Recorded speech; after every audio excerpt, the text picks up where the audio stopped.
வணக்கம் மகளே, welcome to my show. So தொடர்ந்து நம்ம ஷோவில் வந்து இந்த மாதிரியான மூவி ரிவ்யூஸ்லாம் பார்த்துட்ருக்கீங்க இல்லையா? அந்த மாதிரி தான் இன்றைக்கி ஒரு படத்தோடு நான் வந்திருக்கேன்.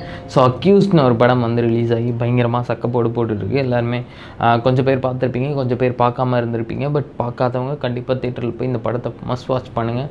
ஒரு சூப்பரான ஆக்ஷன் பிளாக்கோட ஒரு சூப்பரான லவ் ஸ்டோரி வந்து ரிலீஸ் ஆகிருக்கு. படம் ஃபுல்லாகவே பயங்கரமான ஆக்ஷன் சீக்வன்ஸ் இருந்தாலுமே படத்தில் அங்கங்கே வந்து இருக்கிற காமெடிகளாக இருக்கட்டும், அங்கங்கே இருக்க லவ் ஸ்டோரியாக இருக்கட்டும், எல்லாமே வந்து ஒரு பயங்கரமான சூப்பரான ஒரு மசாலா மிக்ஸாக ஒரு சூப்பரான எசன்ஸோடு இருக்கிற ஒரு படமாக வந்து ரிலீஸ் ஆகிருக்கு.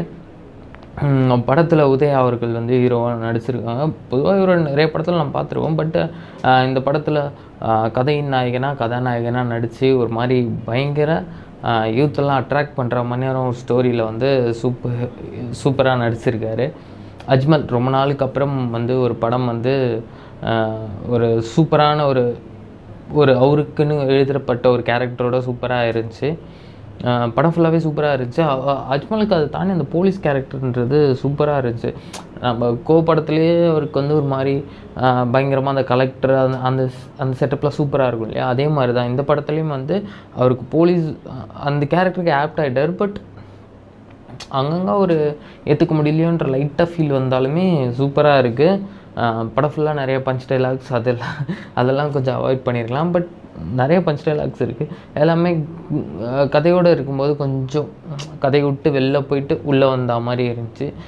எக்ஸாம்பிளுக்கு ட்ரெய்லரில் பார்த்த நிறைய சீன்ஸ் வந்து படத்தில் ப்ளேஸ் பண்ண விதம் வந்து சூப்பராக இருந்துச்சு. ஆப்வியஸ்லி அதில் தான் கட் பண்ணியிருப்பாங்க. பட் அங்கே ப்ளேஸ் பண்ண ஒரு விதம் இருக்கு இல்லையா? நம்ம அதுக்கு முன்னாடி என்ன நடந்திருக்குன்னு தெரியாது. பட் அதுக்கப்புறம் ஒன்று நடக்கும் போது அதுக்கேற்ற மாதிரி இந்த சீனை வந்து வடிவமைச்ச விதம் வந்து சூப்பராகவே இருந்தது. இன்னும் படத்தில் நிறைய ப்ளஸ் பாயிண்ட்ஸ்னால் படத்தோட மியூசிக் வந்து இன்னும் பயங்கரமாக இருந்திருக்கலாம்.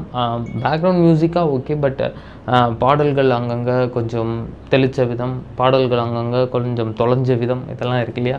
அதெல்லாம் வந்து கொஞ்சம் ஏற்றுக்க முடியாத மாதிரி இருந்துச்சு. கதாநாயகி அவங்களோட ஆக்ஷன் பேக்கான பர்ஃபார்மன்ஸ் எல்லாம் கொடுத்துருக்காங்க.